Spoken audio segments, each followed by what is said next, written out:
આજે હું તમારી સાથે શેર કરીશ હોળી પર બનતી હોળી સ્પેશિયલ ઘઉંના લોટની સેવ બનાવવાની રેસીપી। આ હોળી પર મારી આ રીતે ઘઉંના લોટની સેવ ઘરે બનાવવાનું એકવાર જરૂરથી ટ્રાય કરજો। તો ચલો ઘઉંના લોટની સેવ બનાવવાનું શરૂ કરીએ। ઘઉંના લોટની સેવ બનાવવા માટે તમે આ જોઈ શકો છો, મેં અહીંયા એક બાઉલની અંદર 4 વાટકી જેટલો ઘઉંનો લોટ લીધો છે। તો સૌથી પહેલા આપણે આ લોટને એક વાસણની અંદર લઈ લઈશું। તો આપણે અહીંયા ઘઉંના લોટને એક વાસણની અંદર લઈ લીધો છે। તો હવે આપણે ઘઉંના લોટની સેવ બનાવવા માટે ના તેલનો ઉપયોગ કરવાનો છે, ના મીઠાનો ઉપયોગ કરવાનો છે, માત્ર આપણે અહીંયા લોટની અંદર પાણી ઉમેરીને જ લોટ બાંધવાનો છે। તો હવે આપણે લોટની અંદર થોડું થોડું પાણી ઉમેરતા જઈને મીડિયમ કડક લોટ બાંધી લઈશું।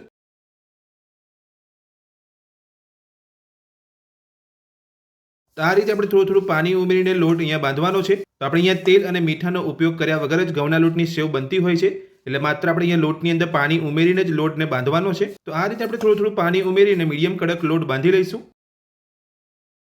તો તમે જોઈ શકો છો અહીંયા આપણે અહીંયા લોટની અંદર થોડું થોડું પાણી ઉમેરીને અહીંયા મીડિયમ કડક લોટ બાંધી લીધો છે। તો આ રીતનો તમારે લોટ અહીંયા બાંધવાનો છે। તો લોટને બાંધી લીધા પછી હવે આપણે લોટને 10 મિનિટ માટે ઢાંકીને રહેવા દઈશું। તો લોટને આપણે અહીંયા 10 મિનિટ માટે ઢાંકીને રહેવા દીધો છે। ત્યાં સુધી તમે આ જોઈ શકો છો, અમે અહીંયા ઘઉંના લોટની સેવ બનાવવા માટે એક સંચો લીધો છે। તો સંચાની અંદર મેં તમને અહીંયા બતાવી દઉં છું કે તમારે કઈ રીતની જારી અહીંયા લેવાની છે।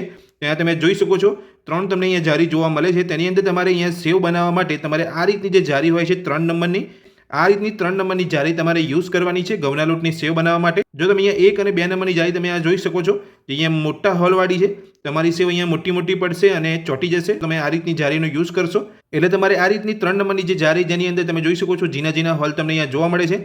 તો અહીંયા ઘઉંના લોટની સેવ બનાવવા માટે તમારે આ રીતની જારીનો ઉપયોગ કરવાનો છે। તો આપણે ઘઉંના લોટની સેવ બનાવવા માટે સંચાની અંદર આ રીતની જારીનો ઉપયોગ કરીશું। તો સંચાની અંદર લોટ ભરતા પહેલા તમારે સંચાને અહીંયા તેલથી ગ્રીસ કરી લેવાનો છે, એટલે કે સંચાની અંદર પીછી વડે તમારે તેલ લગાવી લેવાનું છે।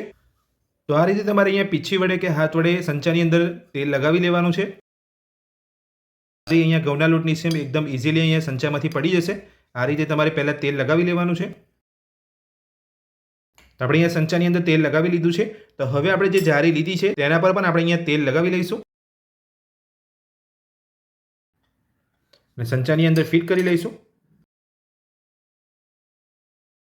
જો આ રીતનો સંચો તમે અહીંયા ઓનલાઈન મંગાવવા માંગતા હોય તો પ્રોડક્ટની લિંક તમને મારા વિડીયોની અંદર મળી જશે। પ્રોડક્ટની લિંક ઉપર ક્લિક કરીને તમે ઓનલાઈન આ રીતનો સંચો મંગાવી શકો છો। આપણે અહીંયા સંચાની અંદર અને જારી ઉપર અહીંયા તેલ લગાવી લીધું છે। તો હવે આપણે લોટને ચેક કરી લઈશું। 10 મિનિટ જેટલો સમય થઈ ગયો છે, તો હવે આપણે લોટને ચેક કરી લઈશું। તો લોટ આપણો અહીંયા એકદમ સરસ સેટ થઈ ગયો છે। તો હવે આપણે લોટમાંથી 2 ભાગ કરી લઈશું।